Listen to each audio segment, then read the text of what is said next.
Something strange was happening across Ohio. People were receiving notifications about loans and credit cards they never applied for. $100,000 loans, new credit cards, life-changing debt, all appearing overnight. Banks thought it was hackers, but no one could explain it. Victims were teachers, retirees, students, business owners. Anyone could be next. Every complaint seemed random until investigators noticed a pattern. All victims had visited the same banking company at least once. Investigators realized the leak wasn't outside, it was coming from inside the bank itself. They quietly reviewed employee logs, security footage, database access records. One employee stood out.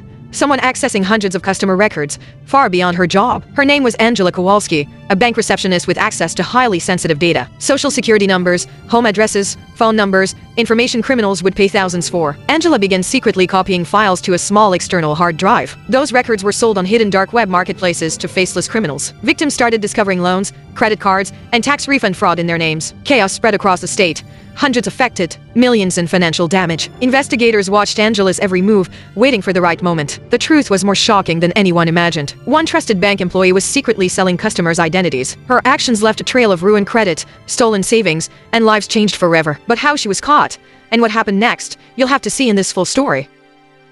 This story is based on real events. However, the names, faces, and identifying details of the people involved have been changed to protect their privacy. All characters are AI-generated or fictionalized, and any resemblance to real individuals is purely coincidental. This is done to ensure the safety and confidence. For months, something strange was happening in Ohio. People started receiving notifications on their phones. Notifications saying their loan had been approved. The problem? They never applied for one. Some people suddenly had $100,000 in loans attached to their names.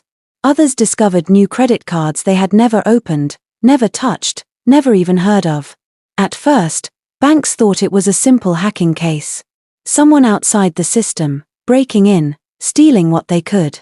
But what investigators eventually discovered was far worse. Because the person responsible was not a hacker sitting in a dark room somewhere on the other side of the world. She was working inside the bank itself. Sitting at a desk. Wearing a badge. Smiling at customers every single morning. It started slowly. The way these things always do. One victim reported a suspicious loan. Then another. Then dozens. Within months, hundreds of people across the state were reporting the exact same thing. Unknown credit cards. Massive personal loans. Debt they never created, attached to lives they had worked hard to build. Some victims lost their life savings. Others had their credit scores destroyed overnight. People who had spent decades building financial stability watched it collapse in a matter of weeks. A retired teacher discovered she owed $40,000 on a loan she had never signed. A young father trying to buy his first home was denied, his credit in ruins, all because of accounts opened in his name without his knowledge. A small business owner found her personal credit entangled with fraudulent debt that threatened to shut down the company she had spent 15 years building. And the strangest part? None of them knew how their personal information had been stolen. Many used different banks, different credit cards, different financial institutions scattered across the state. There was no obvious connection. No single breach, no single hack, no obvious trail leading back to a single source. But investigators were convinced there had to be one. Because patterns like this do not emerge from chaos. Something, or someone, was at the center of all of it. Police began gathering reports from victims. They started building a list, carefully documenting every person whose identity had been stolen, every account opened without consent, every loan taken out without knowledge. At first, it looked completely random. Teachers, business owners, retirees, college students, people from different neighborhoods, different cities, different walks of life. There seemed to be no rhyme, no reason, no logic behind who had been targeted. Investigators spent weeks cross-referencing every detail they could find. Addresses, employers, zip codes, spending habits, credit history. Nothing lined up. But after months of digging through financial records, through stacks of documents and data that filled entire rooms, investigators finally noticed something. Something small. Something that could easily have been overlooked. Every single victim had visited the same bank at least once. Not the same account. Not the same branch, but the same banking company. That discovery changed everything. Because now investigators knew one thing for certain. The information was not being stolen from the outside.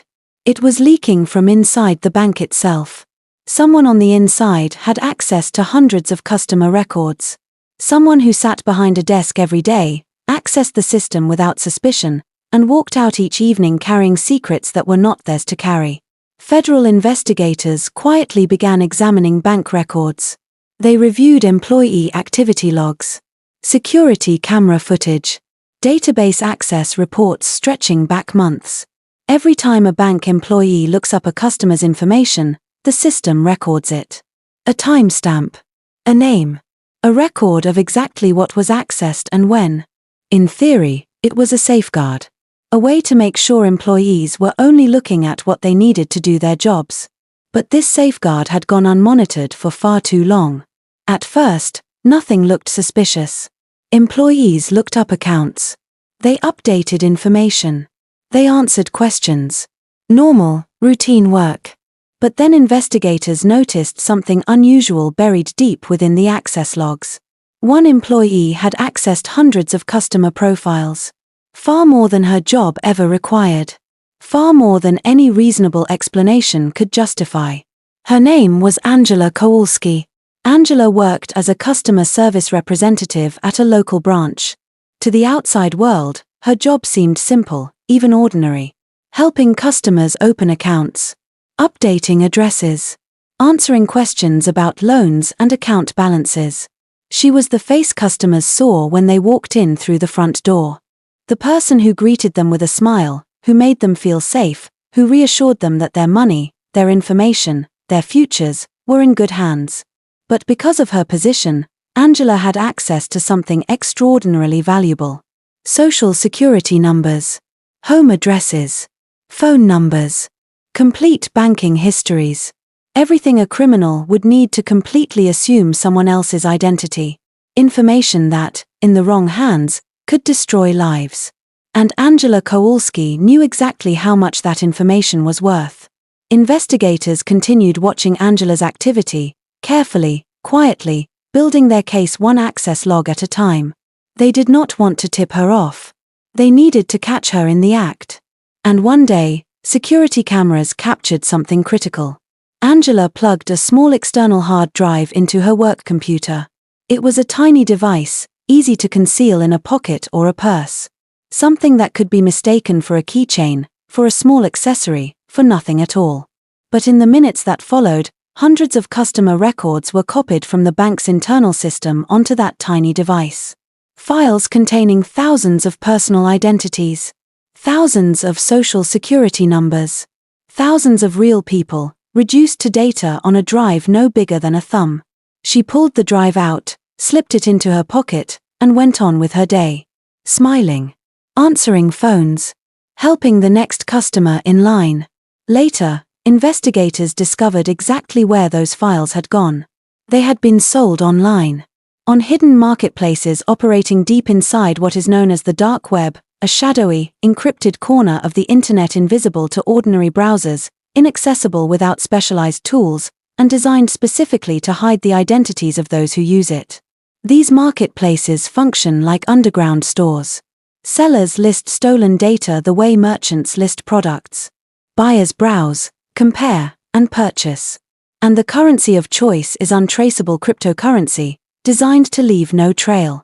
The criminals who purchased the data used it to apply for loans, to open credit cards in names that were not their own, to steal tax refunds from people who had no idea their identities had been auctioned off.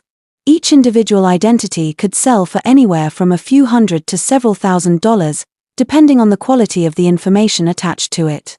A high credit score made a stolen identity worth more. A clean financial history fetched a higher price. And the bank's own customers, the very people who had trusted the institution with their most sensitive information, were the product being sold. But the damage to the victims was something no price tag could come close to capturing.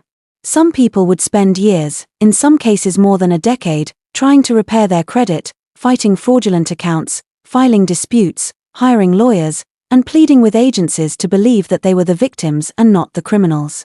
The trauma of identity theft does not end when the thief is caught. For many victims, it follows them for the rest of their lives. After months of surveillance, after building a mountain of evidence that connected Angela Kowalski to every layer of the operation, investigators finally moved. They had her access logs. They had the security camera footage. They had traced the stolen data through the dark web marketplaces back to accounts linked to her. The case was airtight. Angela Kowalski was arrested. She was charged with identity theft, fraud, and the illegal sale of personal information, federal charges that carried serious prison time. Prosecutors revealed the full scope of what she had done. She had not stolen a handful of identities. She had stolen hundreds over the course of several years, methodically, carefully, one hard drive at a time. The stolen data had caused millions of dollars in financial damage across the state. Victims who had done nothing wrong found themselves trapped in a nightmare they had not chosen and could not easily escape.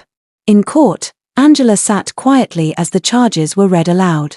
She avoided eye contact.